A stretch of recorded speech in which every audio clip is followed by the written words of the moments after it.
ಬೆಂಗಳೂರು ನಗರದ ಕಾರ್ಯದರ್ಶಿಗಳಾದಂತಹ ಚಕ್ರವರ್ತಿ ಅವರು ಕೂಡ ಇದ್ದಾರೆ. ಅವರು ಕೂಡ ನಾವು ಸ್ವಾಗತ ಮಾಡ್ತಾ ಇದ್ದೀವಿ. ಬೆಂಗಳೂರು ನಗರದ ಪ್ರಧಾನ ಕಾರ್ಯದರ್ಶಿಗಳಾದಂತಹ ರಂಗನವರು ಕೂಡ ಇದನ್ನು ಸ್ವಾಗತ ಮಾಡಿದ್ದಾರೆ. ಮತ್ತು ಮತ್ತೊಬ್ಬರು ಬೆಂಗಳೂರು ನಗರದ ಕಾರ್ಮಿಕರು ನಮ್ಮ ರಾಜ್ಯದಲ್ಲಿ 25,000ಕ್ಕೂ ಹೆಚ್ಚಿದ್ದಾರೆ. ನಮ್ಮ ಪೌರ ಕಾರ್ಮಿಕರು ಗ್ರಾಮೀಣ ಭಾಗದಲ್ಲಿ, ನಗರ ಭಾಗದಲ್ಲಿ 75,000ಕ್ಕಿಂತ ಹೆಚ್ಚಿದ್ದಾರೆ. ನಮ್ಮ ಸ್ವಚ್ಛತಾ ಕಾರ್ಮಿಕರು ಇನ್ಫಾರ್ಮ್ ಸ್ಯಾನಿಟೇಷನ್ ವರ್ಕರ್ಸ್ ಅಂತ ನಾವು ಕರಿತೀವಿ, ಖಾಸಗಿ ವಲಯದಲ್ಲಿ 3 ಲಕ್ಷಕ್ಕೂ ಹೆಚ್ಚು ಜನ ಇದ್ದಾರೆ. 3 ಲಕ್ಷಕ್ಕೂ ಹೆಚ್ಚು ಜನ ಇದ್ದಾರೆ. ಸರ್ಕಾರದ ಯಾವುದೇ ರೀತಿಯ ಡಾಟಾ ಇಲ್ಲ, ಯಾವುದೇ ರೀತಿಯ ಅಂಕಿಅಂಶಗಳಿಲ್ಲ, ಯಾವುದೇ ರೀತಿಯ ಒಂದು ಕಾನೂನು ಇಲ್ಲ. ಈ ಎಲ್ಲ ಕಾರ್ಮಿಕರು ಇವತ್ತು ಅತಂತ್ರವಾಗಿ ನಿಂತಿದ್ದಾರೆ. ಯಾರೋ ಭಿಕ್ಷೆ ಹಾಕ್ಬೇಕು ಅಂತ ಏನಾದ್ರು ಕೊಟ್ಟಂಗೆ, ಇಲ್ಲಂದ್ರೆ ಯಾವುದೂ ಇಲ್ಲ.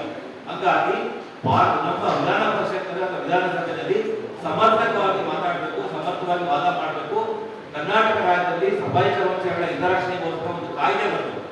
ನಮ್ಮಲ್ಲಿ ಸ್ಟೇಟ್ ಪಾಲಿಸಿ ಇಲ್ಲ, ನಮ್ಮಲ್ಲಿ ಯಾವುದೇ ತರ ಸ್ಟೇಟ್ ಪಾಲಿಸಿ ಇಲ್ಲ. ಯಾರು ಬೇಕಾದ್ರೂ ನೇಮಕ ಮಾಡ್ಕೋಬಹುದು, ಏನ್ ಬೇಕಾದ್ರೂ ಮಾಡ್ಬೋದು, ಅವ್ರು ವಾಪಸ್ ಕಳಿಸ್ಬೋದು. ಇವತ್ತು ನಮಗೆಲ್ಲ ಗೊತ್ತಿದೆ, ಕಲ್ಯಾಣ ಮಂಟಪಗಳು, ಯೂನಿವರ್ಸಿಟಿಗಳು, PHCಗಳು, ಪೊಲೀಸ್ ಸ್ಟೇಷನ್ಗಳು, ಬಸ್ ಸ್ಟ್ಯಾಂಡ್ಗಳು, ಮಹಾನಗರ ಪಾಲಿಕೆಗಳು, ಭೂಸ್ವಾಮ್ಯಗಳು, ಪಟ್ಟಣ ಪಂಚಾಯತ್ಗಳು ಎಲ್ಲ ಕಡೆ ಸ್ವಚ್ಛತಾ ಕಾರ್ಯ ಮಾಡ್ತಕ್ಕಂಥ ಟಾಯ್ಲೆಟ್ಗಳನ್ನು ಕಸ ಗುಡಿಸಲು ಅತಂತ್ರ ಸ್ಥಿತಿಯಿದ್ದಾರೆ. ಅನೇಕರು ಕಾಯಿಲೆ ಬಸಕೊಂಡಿದ್ದಾರೆ. ಇವತ್ತು ಅವ್ರ ವಯಸ್ಸು ಕನಿಷ್ಠ 50 ವರ್ಷಕ್ಕಿಂತ ದಾಟ್ತಾ ಇದೆ. ಒಂದು ವೇಳೆ ಅವ್ರು ದಾಟಲು ಸಹ ಕಾಯಿಲೆಯಿಂದ ಬರ್ತಾರೆ. ಇಂಥ ಗಂಭೀರವಾದ ಸಮಸ್ಯೆಗಳನ್ನ ಮಾತಾಡೋದಕ್ಕೋಸ್ಕರ ನಮ್ಮಲ್ಲಿ ವಿಧಾನಸಭೆ ವಿಧಾನ ಪರಿಷತ್ಗೆ ಸಮರ್ಥವಾದ ನಾಯಕ ಇರೋದ್ರಿಂದ ನಮಗೆ ಅನ್ಯಾಯ ಆಗ್ತಾನೇ ಇದೆ. 35 ವರ್ಷದ ನಿರಂತರವಾದ ಅನ್ಯಾಯ ಆಗ್ತದೆ.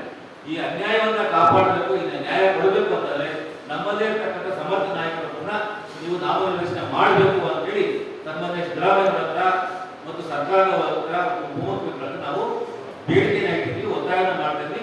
ಹಾಗಾಗಿ ಮಾಧ್ಯಮಗಳ ಮೂಲಕ ಸರ್ಕಾರಕ್ಕೆ ಈ ಮಾಹಿತಿನ ಕೊಡಬೇಕು ಅನ್ನೋ ಕಾರಣಕ್ಕೋಸ್ಕರ ಇವತ್ತು ನಮ್ಮ ಮುಂದ್ಗಡೆ ಬಂದು ನಾವು ಮಾತಾಡ್ತಾ ಇದ್ವಿ. ಇದು ವಿಧಾನ ಪರಿಷತ್ ಯಾವುದೋ ಒಂದು ದೌಲತ್ಗೋ ಅಥವಾ ಯಾವುದೋ ಒಂದು ಸ್ಟೇಟಸ್ಗೋ ಕೊಡಿ ಅಂತ ನಾವು ಕೇಳ್ತಾ ಇಲ್ಲ. ನಮ್ಮ ಕಾರ್ಮಿಕರ, ನಮ್ಮ ಸಮುದಾಯದ ಹಿತರಕ್ಷಣೆಗೋಸ್ಕರ ಇವತ್ತು ನಮ್ಮೆಲ್ಲ ಗೊತ್ತೇ, ಬೆಂಗಳೂರಿನಲ್ಲಿ 32 ಏರಿಯಾಗಳನ್ನ ವಾಸ ಮಾಡ್ತಾ ಇದ್ದೀವಿ. ಆ ಏರಿಯಾಗಳು ಹೋಗಿ ನೋಡ್ಕೊ ಬನ್ನಿ. ಮೂಲಭೂತ ಸೌಕರ್ಯಗಳಿಲ್ಲ, ಕರೆಂಟ್ ಇಲ್ಲ, ವಿದ್ಯುತ್ ಇಲ್ಲ, ನೀರಿಲ್ಲ, ಚರಂಡಿ ಇಲ್ಲ, PHCಗಳಿಲ್ಲ, ಅಂಗನವಾಡಿಗಳಿಲ್ಲ. ಅಂತ ರೀತಿ ನಾವು ಬದುಕ್ತಾ ಇದ್ದೀವಿ. ಈ ಸಮುದಾಯದ ರಕ್ಷಣೆ ಮಾಡಬೇಕು ಅಂತಂದ್ರೆ ನಾವು ವಿಧಾನಸಭೆ ವಿಧಾನ ಪರಿಷತ್ ಧ್ವನಿ ಎತ್ತಬೇಕಾಗುತ್ತೆ. ಆ ಕಾರಣಕ್ಕೋಸ್ಕರ ಸನ್ಮಾನ್ಯ ಮೈಸೂರು ನಾರಾಯಣ ಅವರು ಕಳೆದ 35 ವರ್ಷ ನಿರಂತರವಾಗಿ ಹೋರಾಟ ಮಾಡ್ತಾರೆ, ಕೆಲಸ ಮಾಡ್ತಾರೆ. ಅವರು ಪೌರ